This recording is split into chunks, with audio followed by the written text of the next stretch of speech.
Vamos então avançar com o nosso estudo, Ensinos de Jesus. Hoje vamos estudar o que Jesus ensinou sobre o juízo. Esse é um tema muito presente na Bíblia. Do Gênesis ao Apocalipse, você tem a temática do juízo. E antes de começar o estudo, quero convidar você para nós orarmos. Ora comigo? Pai querido, muito obrigado pelo privilégio de estarmos reunidos mais uma vez para estudarmos a Tua Palavra. Queremos orar e suplicar que o Teu Espírito Santo esteja presente em nosso meio, para que nós entendamos a Tua vontade para a nossa vida. Queremos entender como o juízo funciona, os detalhes desse juízo. Por isso, nos abençoa mais uma vez. Te pedimos isso em nome de Jesus. Amém. Obrigado por ter orado comigo. Vamos então agora ao estudo desse importante tema, o juízo. Você já aprendeu alguma vez sobre o juízo? Você sabe que as pessoas serão julgadas? Como o juízo divino acontecerá? Bom, são perguntas que hoje nós iremos responder. Vamos começar aqui então com a declaração do apóstolo Paulo. Quantas pessoas deverão enfrentar o juízo? 2 Coríntios 5,10, Paulo escreveu: Porque importa que todos nós compareçamos perante o tribunal de Cristo, para que cada um receba segundo o bem ou mal que tiver feito por meio do corpo. O apóstolo Paulo diz que todos nós vamos comparecer perante o juízo, inclusive ele. Ele se incluiu, um santo homem de Deus, mas se incluiu. Isso quer dizer que eu e você, um dia, teremos o nosso nome no juízo celestial. Agora, por que existe esse juízo? É simples. É porque o juízo é que vai determinar quem vai se salvar e quem vai se perder, quem é inocente e quem é culpado. Isso quer dizer que toda pessoa um dia vai passar pelo juízo. Todo ser humano. E é esse juízo divino que vai definir salvos e perdidos. Bom, como será isso? Vamos ver. Por quais coisas as pessoas serão julgadas? 2 textos. Eclesiastes 12, verso 13 e 14 diz assim: De tudo o que se tem ouvido, a suma é, o resumo é: teme a Deus e guarda os seus mandamentos, porque isto é o dever de todo homem. Porque Deus há de trazer a juízo todas as obras, até as que estão escondidas, quer sejam boas, quer sejam más. As pessoas serão julgadas pelo quê? O sábio Salomão está dizendo: teme a Deus. Aqui diz: guarda os seus mandamentos. Então nós seremos julgados com base na lei de Deus. Verso 14. Deus vai trazer a juízo todas as obras, até as que estão escondidas, quer sejam boas, quer sejam más. Isso quer dizer que eu e você seremos julgados com base na lei de Deus. Nós seremos julgados com base nas obras que nós praticamos em relação à lei de Deus. Então, se nós obedecemos, nós poderemos ser absolvidos. Se nós desobedecemos, nós seremos condenados. Bom, vamos avançar um pouquinho mais. Mateus 12, 36 e 37, palavras do Senhor Jesus. Digo-vos que de toda palavra frívola que proferirem os homens, dela darão conta no dia do juízo. Porque pelas tuas palavras serás justificado, e pelas tuas palavras serás condenado. Você percebe como o ensino da Bíblia ele é belo, ele é harmônico. Salomão disse que nós seremos julgados por todas as palavras, por todas as coisas que fazemos, quer sejam boas, quer sejam más. Agora Cristo vem e diz que nós seremos julgados até pelas palavras frívolas que nós falarmos, que de toda palavra daremos conta no dia do juízo. Então não apenas o sábio Salomão falou de juízo, não apenas Paulo falou sobre juízo, o próprio Jesus Cristo falou que há um dia de juízo. E nesse dia nós daremos conta de tudo, inclusive das palavras, de tudo que nós falamos. Bom, isso nos adverte a buscarmos ter uma vida em harmonia com a vontade de Deus. Vontade esta expressa em sua palavra. É por isso que a gente está aqui, para estudar a Bíblia.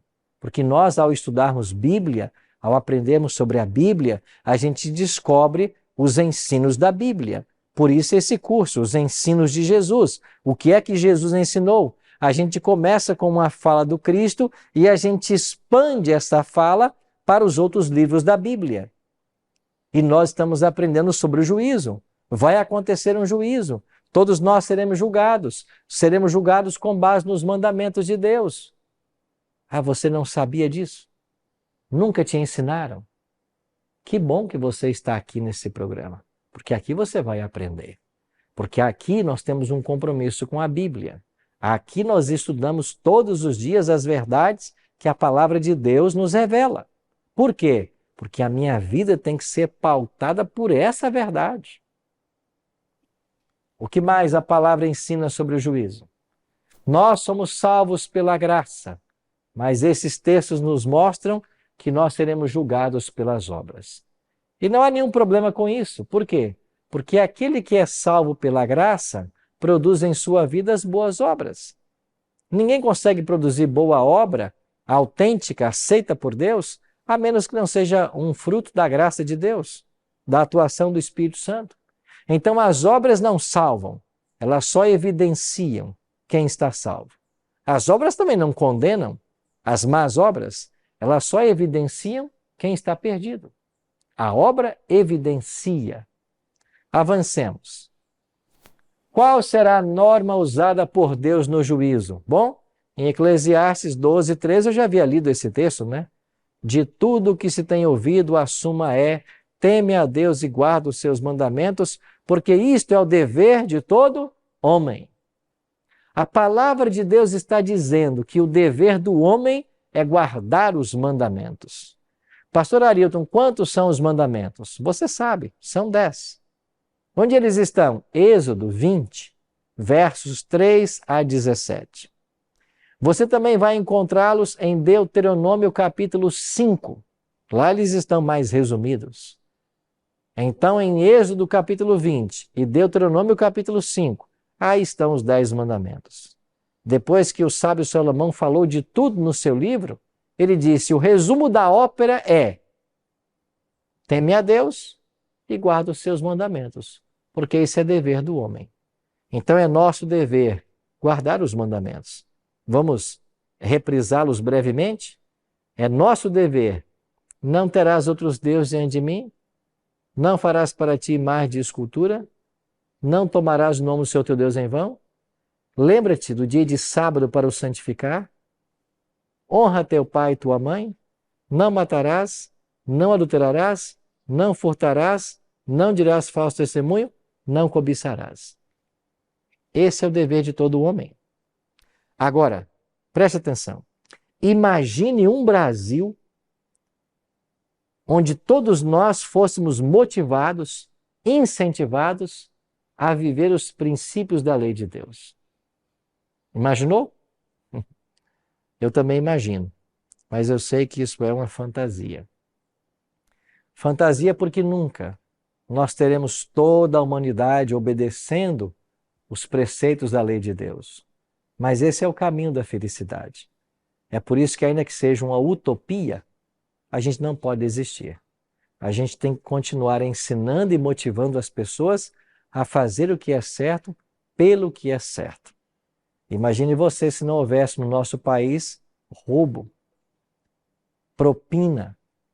Se todo o dinheiro fosse usado da forma devida para beneficiar as pessoas, o nosso Brasil seria um paraíso. Mas, infelizmente, muitas pessoas não atendem o conselho da Bíblia. Mas todos esses que não estão atendendo vão dar conta destas obras um dia no juízo. A Bíblia declara as obras que estão reveladas e as que estão ocultas. Então você não desanime.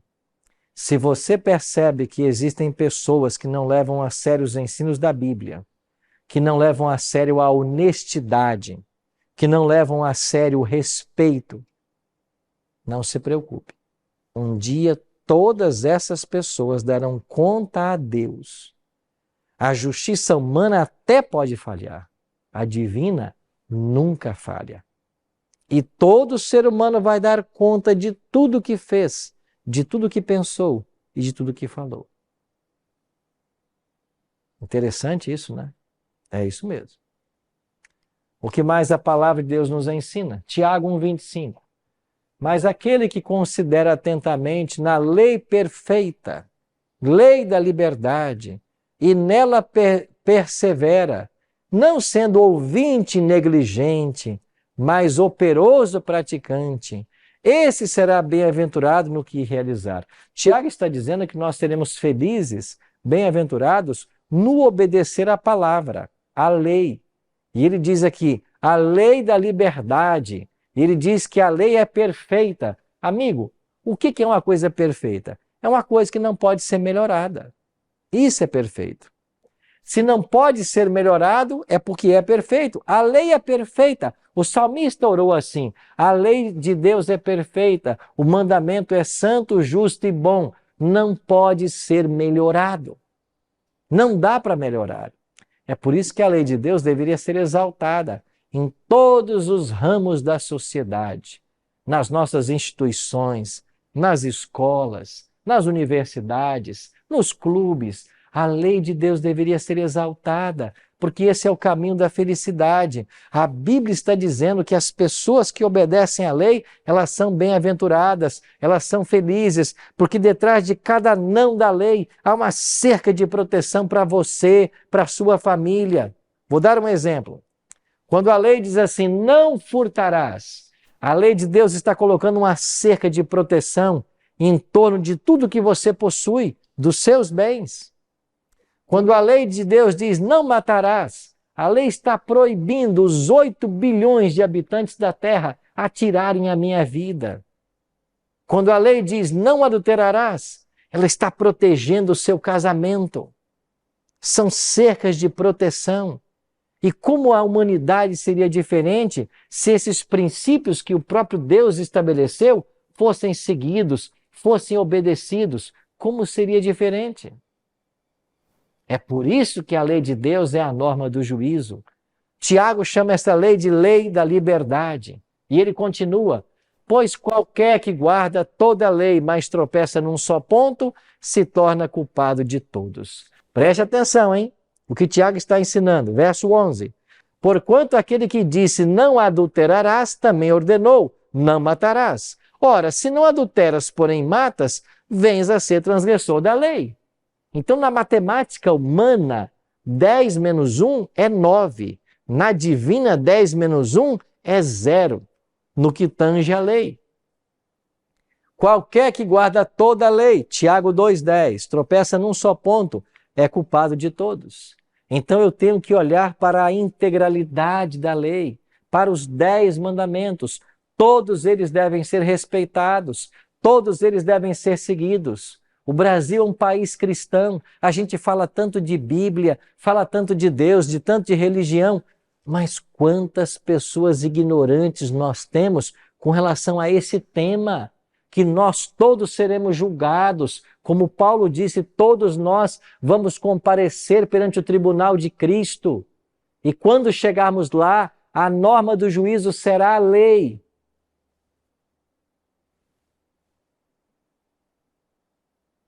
Não terás outros deuses diante de mim. Não farás para ti imagem de escultura. Não tomar o nome de Deus em vão. Lembra-te do dia de sábado para o santificar. Você está percebendo? Que você talvez passou décadas dentro de uma igreja e nunca acordou para essa realidade. Há dias atrás eu fui visitar uma família que se tornou amiga. E conversando ali com a família, a senhora da casa disse, pastor, Eu passei a minha vida dentro da minha igreja. Eu estou com 49 anos de idade. Eu passei uma vida dentro da minha igreja, mas eu nunca aprendi o que estou aprendendo agora no programa Encontro com a Vida. Será que você que está me assistindo agora também está surpreso com o que eu estou falando? Que você um dia vai ter que dar contas dos 10 mandamentos? E eu estou fazendo ênfase em alguns deles? Você está consciente disso? Que você vai ser julgado por essas coisas? Ah, pastor, mas o meu pastor lá, ele disse que não é assim. Ele disse? E ele abriu a Bíblia e mostrou para você os textos? Ah, pastor, o meu padre, ele nunca ensinou isso. Tá. Mas você está interessado em aprender agora que você está vendo que isso está na Bíblia? Ah, pastor, o meu bispo lá, o meu presbítero, nunca falou disso. Eles até falam contra isso. Falam contra a lei de Deus? Estão falando contra a lei de Deus? Que história é essa? Estão fazendo o papel de quem ao falar contra a lei de Deus? A lei que Deus instituiu. A lei que a palavra diz que é eterna, que é perfeita. Bom, o programa aqui, ele vai te chamar à reflexão. Eu espero que você entenda a nossa intenção. Não estamos aqui para ferir sentimentos de ninguém, mas nós não queremos que você permaneça na ignorância. Se você quer aprender Bíblia, você chegou no programa certo. É aqui. Aqui você aprende Bíblia.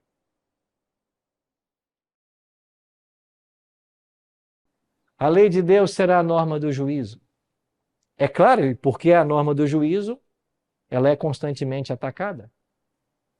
Esse é um outro assunto que veremos depois. A lei da liberdade, segundo Tiago.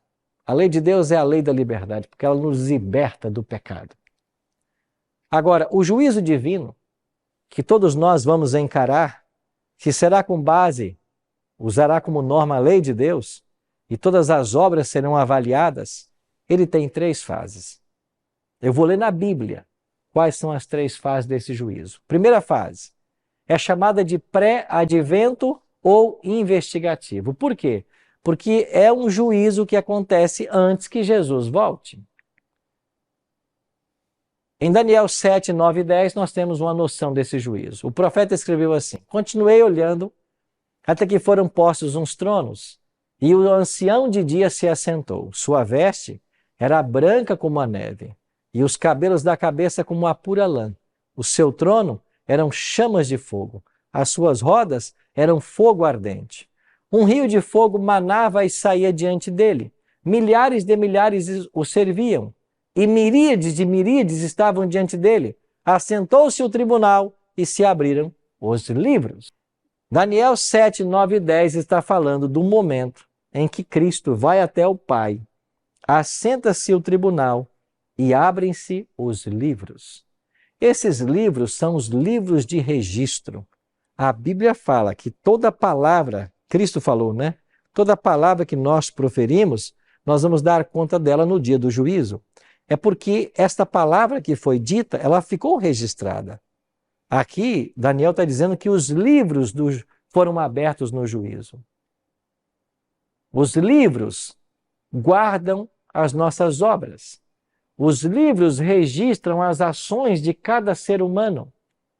É claro que a expressão usada aqui é livro, porque no tempo da Bíblia era a coisa mais moderna que eles tinham. O que o céu usa para guardar o nosso registro? A gente não sabe. Certamente um sistema muito mais avançado de armazenar informação do que você sonha. Mas o céu tem lá um registro de cada pessoa, de tudo que nós fazemos. É esse registro que vai ser aberto no dia do juízo. E a primeira fase desse juízo, ela acontece antes da volta de Cristo. Por quê? Porque é aqui que se determina quem será salvo e quem será condenado. Então vai se pegar o histórico de uma pessoa, vai se comparar com a norma, que é a lei de Deus, e vai se condenar ou vai se salvar, a depender do procedimento. Relembrando, Nós não somos salvos por obedecer à lei. Nós não somos salvos pelas obras. Nós somos salvos por Cristo. Mas aquele que foi salvo por Jesus, ele não fica traindo sua mulher. Aquele que foi salvo por Jesus, ele não se dobra diante de imagem de escultura. Aquele que foi salvo por Jesus, ele não mata. Ele não frauda no comércio. Ele não bate na mãe e no pai. Não desonra o pai e a mãe. Não é grosso com os pais. Não. O que foi salvo por Cristo, ele obedece. Então nós não obedecemos para ser salvos. Nós somos salvos para obedecer. Então é isto que Deus vai levar em conta. Ele vai olhar as obras, porque as obras elas simplesmente refletem quem é que está no controle, quem é que está no coração. Quando Deus habita o coração, quando Cristo é o nosso Senhor, eu produzo os frutos do Espírito. Agora, quando Jesus não está no coração, aí é o diabo quem controla a vida. Aí se produz as obras da carne. Então, frutos do Espírito e obras da carne são duas balanças que serão avaliadas no juízo. Volta comigo para o texto. Segunda fase, juízo comprobatório. Quando é que acontece a segunda fase? Apocalipse 20 fala, versos 11 e 12. Vi um grande trono branco, e aquele que nele se assenta, de cuja presença fugiram a terra e o céu, e não se achou lugar para eles. Vi também os mortos, os grandes, os pequenos, postos em pé diante do trono. Então se abriram livros. Ainda outro livro, o livro da vida, foi aberto. E os mortos foram julgados segundo as suas obras, conforme se achava escrito nos livros. Pastor, eu nunca ouvi falar sobre isso. Quer dizer, então, que tem um livro que está registrando tudo que eu faço? Tem, irmã. Tem, meu prezado irmão. Tem. E nós seremos julgados com base nesses registros.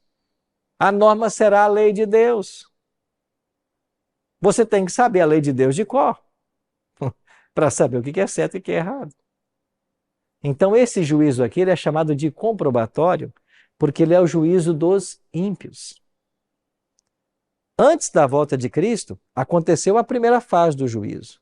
Na primeira fase, se definiu quem é que está salvo, quem é que está perdido. Os salvos foram levados para os céus, na volta de Jesus.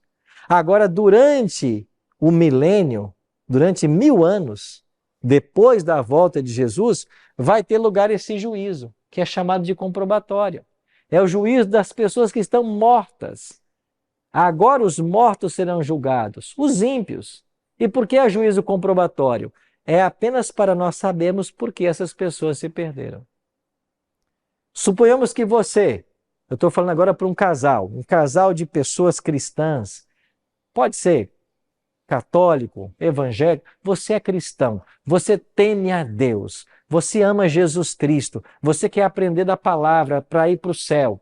Agora você chega no céu e está lá o esposo e não está a esposa, ou está a esposa e não está o esposo. Cadê meu cônjuge? A gente estava lá na terra, unidos, fiéis, ele não está aqui. Por que não está aqui? Esse juízo comprobatório vai responder a pergunta. Os livros serão abertos e você verá todas as tentativas que o céu fez para salvar o seu cônjuge. E quando nós entendemos que tudo foi feito para que o nosso cônjuge fosse salvo e ele finalmente não se salvou, nós iremos declarar: Deus é justo, porque ele só salvou quem quis ser salvo. Porque de fato Deus não empurra ninguém para o céu. Ele faz tudo para que você vá. Ele fez e faz. Mas depende de uma decisão tua. Você está entendendo? Porque Deus é amor. E o amor impõe um princípio do livre-arbítrio. Ninguém pode amar ninguém forçado. Você só ama uma pessoa autenticamente quando você ama de todo o coração. Se você é forçado a amar alguém, isso não é amor. Deus não força ninguém a amá-lo. Deus ama e espera que ele seja amado de volta. Entendeu? Então, nesse juízo comprobatório, nós saberemos o porquê da perdição das pessoas. E quando entendermos todo o esforço que o céu fez para salvar alguém, e esse alguém ainda assim não quis, nós iremos declarar: Deus foi justo. Mas eu disse que são 3 fases.